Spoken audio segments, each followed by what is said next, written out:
I'm very happy to introduce Jack Chavoor, the 2020 MFA program's nominee for the Outstanding Thesis Award, for his third year graduating student reading. Jack came into the MFA program writing stories that were often about his 30-plus years of teaching. He was a good teacher who cared about his students at Roosevelt High School, and these were good stories, filled with Jack's trademark heart and humor. But when he started working on this thesis project in the last year or two, something changed and evolved. You could see it in the way the workshop reacted to the material. It's a cliche to say that someone found his voice, and that's not entirely accurate here. It's more that Jack's voice found the subject matter it needed in order to sing. Using an anecdotal style and vignette form, combined with a kind of aphoristic tone, Jack's thesis, The Ghosts of Genocide, is a book about the lasting legacy of the Armenian genocide in ways both large and small. Though faith and religion are clearly a big part of the author's life and of the story, the book isn't didactic or preachy, but it is a book about the message of love, peace, and forgiveness that is at the heart of Judeo-Christian belief. It's a book about reconciliation as an active process of remembering and honoring while trying to understand the painful truths and contradictions at the heart of these stories. The author, for example, admits that he missed the whole thing because his family was already in America. But of course, he did not miss the whole thing because the Armenian genocide lives in the bodies of the people, and his family. The ghosts appear as racism in Fresno, comments in school, memories of home, and elsewhere as the repurposing of Armenian churches and cultural sites. How do you remember when an entire country and culture has tried to erase your memories and your existence? You write down the stories. Part memoir, part travelogue with a flavor of myth, Jack's book cracks open his experience and the experience of many Americans and many Armenians with his unflinching and unsentimental prose, his wit and heart, not to mention his scene-stealing wife, Grace. Combining memories of growing up in Burbank, California, and then of living and teaching in Fresno, Jack weaves together a complex quilt of stories to create The Ghosts of Genocide. And it has been a supreme pleasure to work with him on this project. You might not guess it from talking with Jack, who often seems like the ultimate laid-back hippie and regularly calls me boss, but he's actually an anxious bundle of nerves. So I'm proud that he's sharing this reading from his thesis.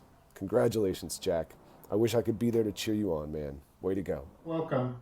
I'll be reading selections from my thesis, Ghosts of the Genocide, and I would first like to thank the following. The thesis advisor, Stephen Church, thesis committee members, John Hales and Megan Bohegian, writing studio assistant coordinator, Ronald Zerigian. Also, communications specialist, Jefferson Beavers, I thank you. I'm sorry I was so stressful in the end there, but I appreciate all of you. And my amazing wife, Grace Chavoor, who's also the camera person. The first one is why Turkish Minister of Interior Affairs, Mehmet Talat, is called the architect of the Armenian genocide. These are his own words. The government had decided to destroy completely all the Armenians living in Turkey. An end must be put to their existence, however criminal the measures taken may be, and no regard must be paid to either age or sex or conscientious scruples. The salvation of Turkey requires the elimination of the Armenians, complete and fundamental elimination. The question is settled. There are no more Armenians. I will use all my might to exterminate them.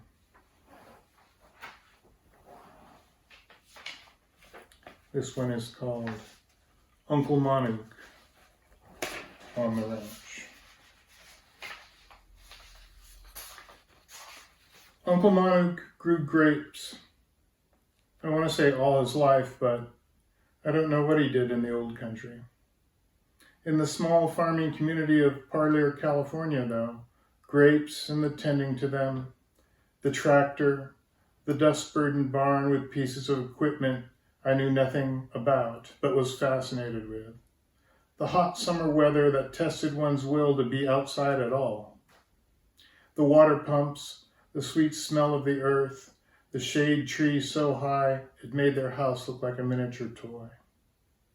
Blackie, the boisterous black lab, the farmer's journal in a basket next to the dilapidated couch on the screened-in porch. All of it was Uncle Monty on the ranch. The house, the sofa with the multiple doilies, the dining room with the table to seat 8, and the sideboard holding the china, the wine glasses and little table in the corner, and the oak-encased standing radio, all with barely enough room. The tiny kitchen that looked like it was leaning somehow. That was Auntie Margaret. Yes, you can see her, wiping her hands on her apron, love in her eyes, head trembling slightly, saying, "My, you've grown so much." We would stay for lunch. Dolma, sarma, pilaf, wine in an unlabeled jug, which Uncle Manu kept under the table where he sat. One summer when I was 10, he poured himself a glass and poured some in my water glass and told the story of his journey to America. He sometimes forgot that my sister and I didn't speak Armenian, and the story would be told in Armenian, pantomime, and occasional English. He was on the move, trying to get out of Turkey, and he had some money, but he had to spend it on bribes so that these huge, murderously looking, angry-looking guards, officials, police, and soldiers, all heavily armed with rifles, swords, knives, and pistols, and all with severe mustaches, might let him pass. By the time he arrived in New York, he had spent all but $20 of his savings, and immediately spent $10 to buy himself a suit to look presentable while job hunting.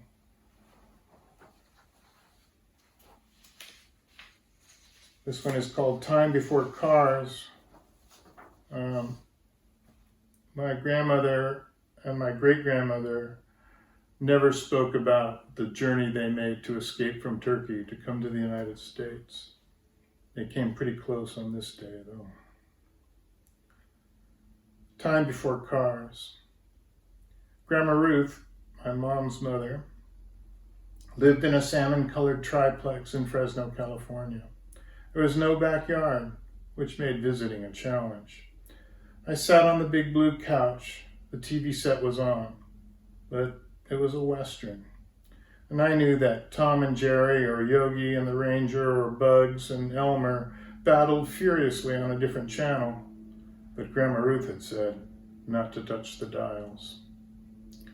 Big Grandma Hannah, Grandma Ruth's mother, sat next to me on the couch. The Western was boring, and I began to imagine pulling the leaves off the creeping Charlie in the corner. There was a framed Bible verse by the front door, and a picture of Jesus knocking on a door with no doorknob. Another picture of Jesus was in the hallway. There, he held a lamb. Surrounded by Jesus, I decided to leave the creeping Charlie alone. On the TV screen, a cowboy shouted something, and the caravan of wagons moved. In an instant, Big Grandma Hannah became quite agitated, shouting in Armenian and pointing at the screen. She struck the floor with her cane like Moses striking a rock with his staff. And seeing that I didn't understand her, she sputtered tangled phrases in English. "Look there, you!" I couldn't understand her, though, and Grandma Ruth came from the kitchen to interpret. Mother and daughter had a conversation. And finally, Grandma Ruth looked at me for a while and said, she wants you to know that in the time before cars, she traveled in a wagon like that.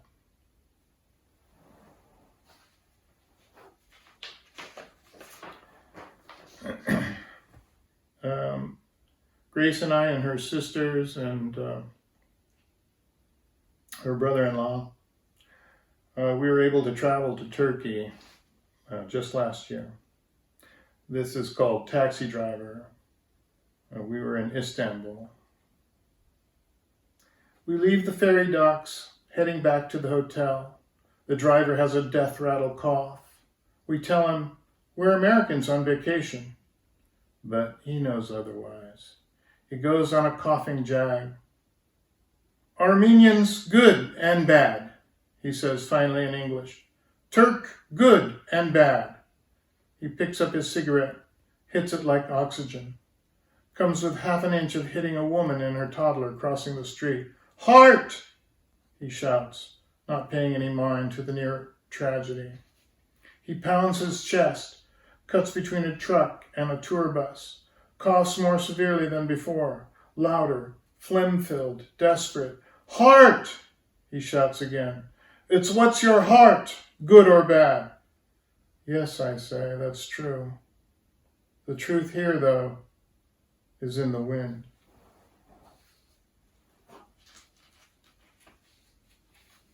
And this one is called Backyard Barbecue. Shish kebab with pilaf, tabbouleh, pocket bread, baba ganoush, grilled vegetables, salad, lemonade, watermelon, cookies, cake, all set out on long tables in Yahub's backyard. There were 50 of us, descendants of the survivors of the genocide, whose grandparents or great-grandparents were savvy, courageous, or just plain lucky enough to escape death by murder, starvation, exhaustion after walking through the desert, or a broken heart over what was witnessed. Those who ran, hid, prayed, begged, took chances on strangers, bribed officials, or even ate seeds that horses failed to digest, just to stay alive, made our lives possible. There in Yahub's backyard, we ate good food, and a lot of it. We socialized, felt safe by virtue of our determination, felt protected by the biggest, strongest military in the world. Our parents told us what their parents told them. Work by your brains, not by your back. So we went to school, put school to use, felt better, raised our children, told them what we knew and believed, attended church, restored everything that the Turks had stolen from us, as much as we could anyway. We, the survivors, had been left with a biblical enigma. Paul was faithful, and he was freed from his captors. And yet James was also faithful, and he was beheaded. One parent or sibling or cousin or uncle or aunt or neighbor survived, but others did not. And how was that determined? We say thank God and God willing as a matter of gratitude and caution. But you never know how these things might turn out.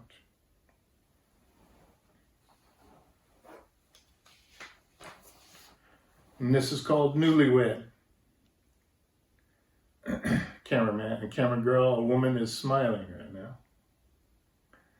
Pomegranates. End of the season muscats, beets, onions, cabbage, fresh caught trout, baked goods too. And at the back of the lot of the farmer's market in Fresno, the last stall in the last row, there was a woman who sold chorag, so fresh and warm that steam pushed back the cool autumn morning air. Grace, my beautiful newlywed, lovely and at peace, spoke to the woman in Armenian, both touching the ancestral land they had never been to.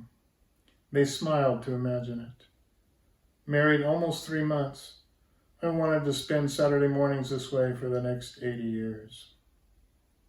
We bought 2 chorags, thanked the Armenian woman, walked on, split one, saving the other for later.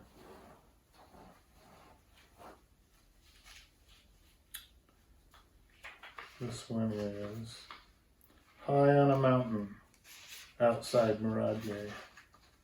This is also part of our journey to Turkey. And there are 2, there's an Annie who is our tour guide, and there is Ani, Grace's oldest sister.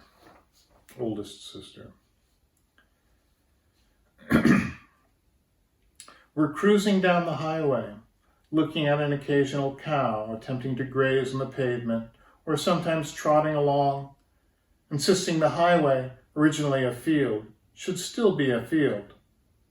We like calling out, "Cow!" or "Sheep," especially when they're not where they're supposed to be. About an hour and a half in, we take a sudden turn away from the highway and end up on a long, twisty dirt path not designed for a tour bus. "A surprise," Annie says. Our bus rocks like a small boat in a big storm. A canal on one side, and on the other side rows of birch trees, which may or may not stop a vehicle from tumbling into a ravine.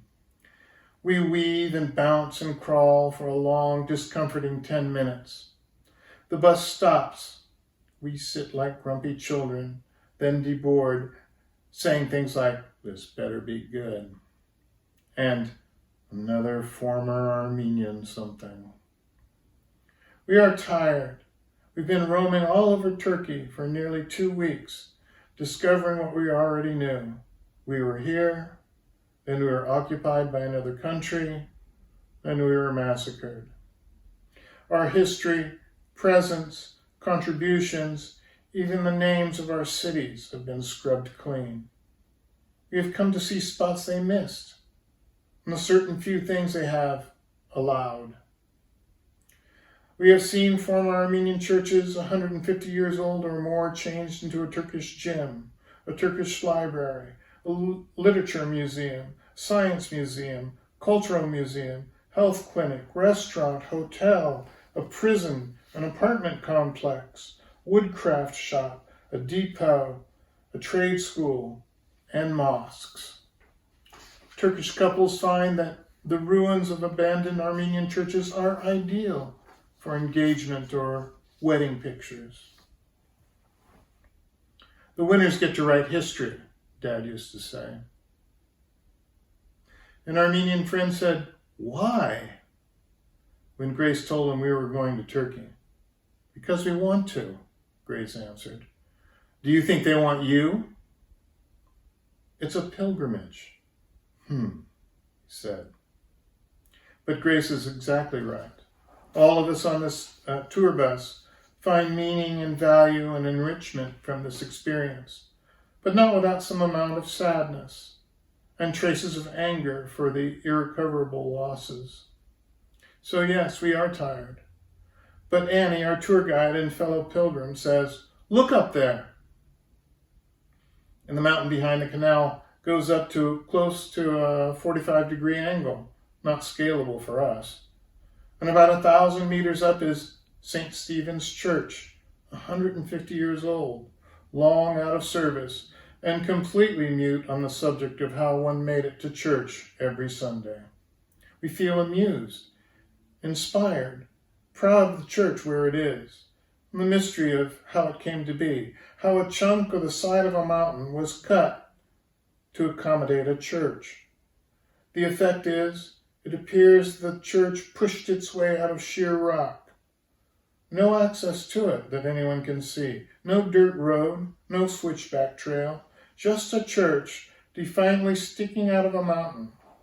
There are multiple wows, and I can't believe it. "Okay," Grace says, "this was worth the detour." "Sure was," Arpy says. "Henry," I shout. "Ha," he answers, called out of his contemplation.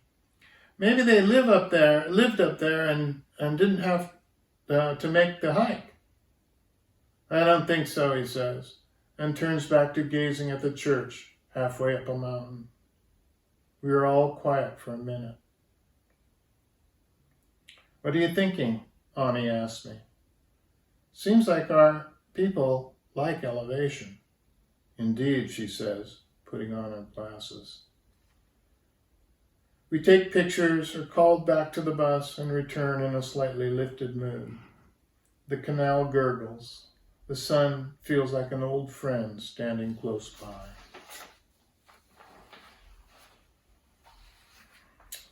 Well, thank you for staying with me. I think this is the last one.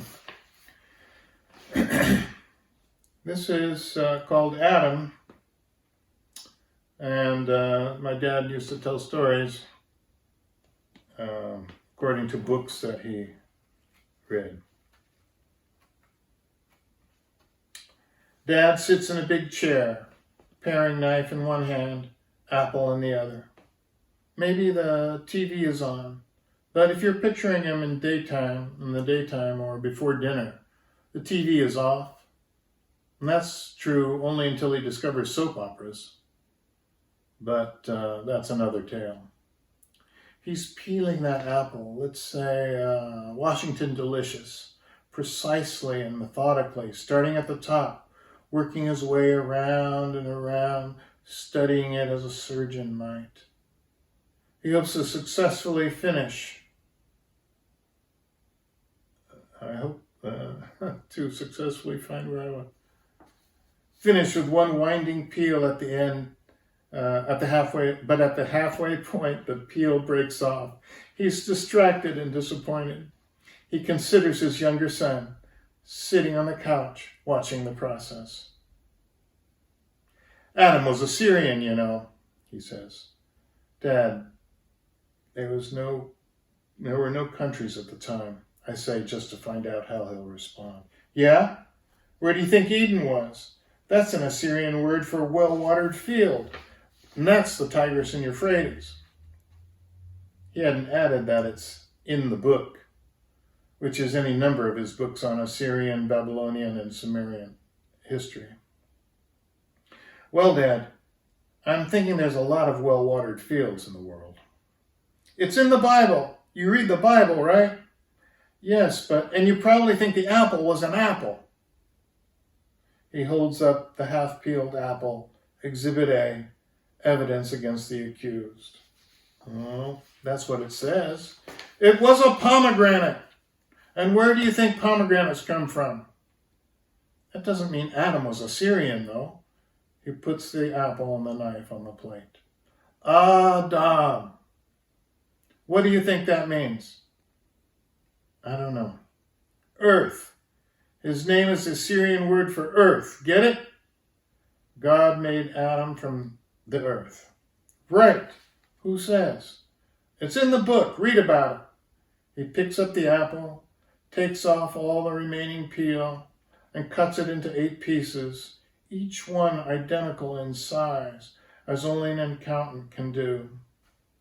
Then carefully cuts the center of each slice, the less than perfect core with the seeds, puts the refuse in a paper napkin, folds the napkin, puts it in his pocket for delivery to the compost pile later. Then he arranges the pieces as a flower and pushes the plate across the table toward me. Thank you very much.